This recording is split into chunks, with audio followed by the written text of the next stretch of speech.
Welcome to the channel. एक बार फिर बहुत बहुत स्वागत है फ्रेंड्स। बात कर रहे हैं इस वीडियो में तिरुपति फोर्ज लिमिटेड के लिए 31 जनवरी 2023 का लेटेस्ट नोटिफिकेशन है और आज इनके Q3 2023 के नंबर्स डिक्लेयर कर दिए गए हैं और सीधा चलते हैं इनके फाइनेंशियल नंबर्स के ऊपर। सो अभी हम आ गए हैं तिरुपति फोर्ज लिमिटेड के लिए इनके अनऑडिटेड फाइनेंशियल नंबर्स के ऊपर 31 दिसंबर 2022 क्वार्टर के यानी कि Q3 के नंबर्स हैं और जो भी वैल्यूज़ यहाँ पर दी गई हैं वो लाख्स में है। इन वैल्यूज़ को कन्वर्ट करके हम करोड़ में लेकर चलेंगे और इन वैल्यूज़ को राउंड फिगर में भी हम लेकर चलेंगे सो दैट के कंपेरिजन करने में आसानी रहे।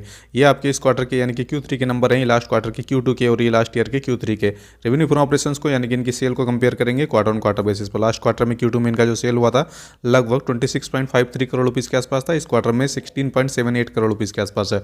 सो यहाँ पर डाउन हुआ है इनका सेल लगभग 36.7%। ये यहाँ पर डाउन हुआ है क्वार्टर ऑन क्वार्टर बेसिस पर। और अगर बात करें इसी रेवेन्यू फ्रॉम ऑपरेशंस के लिए ईयर ऑन ईयर बेसिस पर, सो ईयर ऑन ईयर बेसिस पर इनका जो सेल है वो यहाँ पर अच्छे तरह से डाउन हुआ है और लगभग 38.9% तक ये डाउन हुआ है।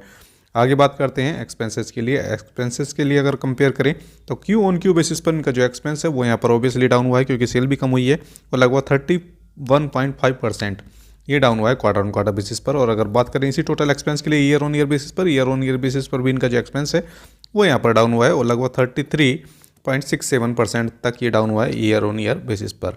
सो अगर बात करें तो सेल कम हुई है तो एक्सपेंसेस भी कम हुए हैं। और अगर बात करें इनके नेट प्रॉफिट या प्रॉफिट फॉर द सेल की, सो लास्ट क्वार्टर में यानी कि Q2 में इनका जो नेट प्रॉफिट था 3.19 करोड़ रुपीज़ के आसपास था। इस क्वार्टर में मात्र है आपका 1.02 करोड़ रुपीज़ के आसपास राउंड फिगर में। So quarter on quarter basis पर ओबियसली इनका नेट प्रॉफिट यहाँ पर डाउन हुआ है और लगभग 68% ये डाउन हुआ है क्वार्टर ऑन क्वार्टर बेसिस पर।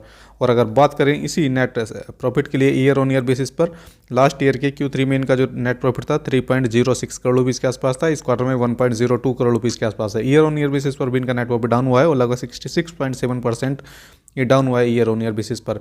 इनकी सेल डाउन हुई है क्वार्टर ऑन क्वार्टर बेसिस पर। ईयर ऑन ईयर बेसिस पर भी इनके एक्सपेंसेस उतने डाउन नहीं हुए, डाउन जरूर हुए हैं लेकिन उतने नहीं हुए क्वार्टर ऑन क्वार्टर बेसिस पर और ईयर ऑन ईयर बेसिस पर।